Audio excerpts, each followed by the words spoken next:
నేను మీ శ్రీని నా వీడియో చూసి ఆదరిస్తున్నారు. అలాగే నా ఛానల్ సబ్స్క్రైబ్ చేసి సపోర్ట్ చేయండి ప్లీజ్. వీడియోలోకి వెళ్ళిపోదాం. ఈరోజు నా మొదటి వీడియో అండి. శ్రీశైలం వెళ్ళి రావడం వల్ల కొంచెం లేట్ అయింది. ఈ వీడియోలోనే 3 ప్రమోషన్ రివ్యూ చేద్దాము.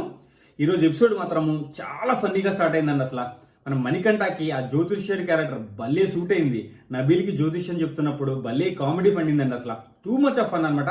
నేనైతే బాగా నవ్వుకున్నా. కానీ Bigg Boss house emotional roller coaster. ఏ ఎమోషన్ ఎక్కువసేపు ఉండదు అనమాట. వెంటనే ఇంకొక మూమెంట్ క్రియేట్ చేస్తాడు బిగ్ బాస్. అదే బిగ్ బాస్ హౌస్ లో ఆల్రెడీ తెలిసిందే కదా, చాలా రోజులు బట్టి కంటెస్టెంట్స్ ఉంటున్నారు. వాళ్ళ ఇంటి దగ్గర నుంచి ఒక మెసేజ్ వచ్చినా కానీ, లేదంటే ఫుడ్ ఏది వచ్చినా కానీ వాళ్ళు ఎంత హ్యాపీగా ఫీల్ అవుతారు, దానికోసం ఎంత వెయిట్ చేస్తారు. దాంట్లో కూడా మన బిగ్ బాస్ తెలిసిందే కదా, అంత ఈజీగా ఫుడ్ ఇవ్వడు, మెసేజ్ ఇవ్వడం అనమాట. ఒక వ్యక్తిని పంపించి వాళ్ళలో ఇద్దరికి వచ్చిన ఫుడ్ లో ఒకళ్ళని ఎంచుకోవాలని చెప్పాడు అనమాట. సో అది చాలా టఫ్. అండ్ ఒకళ్ళు హ్యాపీ ఫీల్ అవుతారు, ఒకళ్ళు బాధపడతారు. కానీ నాకు యష్మి చేసింది కొంచెం నచ్చలేదు. ఎందుకంటే మేబీ ఆమె ఇష్టం అనమాట, ఆమెకు నచ్చిన వాళ్ళకి ఇవ్వచ్చు. కానీ మణికంఠ గురించి కొంచెం ఆలోచించాల్సింది. ఎందుకంటే మణికంఠ ఫస్ట్ డే నుంచి ఎమోషనల్గా చాలా వీక్గా ఉన్నాడు. ఫ్యామిలీ గురించి ఆలోచిస్తున్నాడు, వాళ్ళ వైఫ్ గురించి, వాళ్ళ కూతురు గురించి కొంచెం ఆ వేలో ఆలోచించి. ఎందుకంటే నిఖిల్ కొంచెం స్ట్రాంగ్ మణికంఠ కంటే. సో మణికంఠకి ఇవ్వాల్సిందేమో అనిపించింది, కొంచెం పార్షియాలిటీ అనిపించింది. కానీ మన మణికంఠ కూడా అదే చేశాడు, టిట్ ఫర్ టాట్ లాగా చేశాడు అనిపించింది. యష్మికి ఇవ్వకుండా పృథ్వీకి ఇచ్చాడు. కానీ పృథ్వీ చాలా స్ట్రాంగ్ యష్మి కంటే.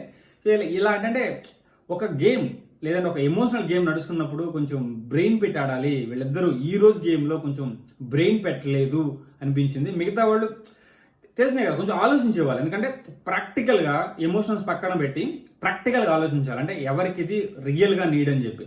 మణికంఠకి ఇది చాలా అవసరం అనిపించింది. కానీ అది యష్మి కొంచెం ఎందుకు ఆలోచించలేకపోయింది. బిగ్ బాస్ రెండోసారి అడిగినా కానీ ఆలోచించలేకపోయింది. ఎందుకంటే మీ అందరికీ తెలుసు నిఖిల్ ఎంత స్ట్రాంగ్ అని చెప్పి, మణికంఠ ఎంత వీకో తెలుసు.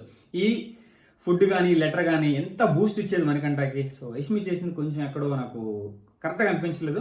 సో గేమ్ ఇంకా నడుస్తుంది, ఎవరికి ఫుడ్ వెళ్తుంది ఎవరికి ఫుడ్ వెళ్ళదు అని చెప్పి చూద్దాము ముందు ముందు ఏం జరగబోతుందో. బట్ నాకు యష్మి డెసిషన్ అలాగే tit for tat Manikanta decision కూడా నాకు నచ్చలేదు.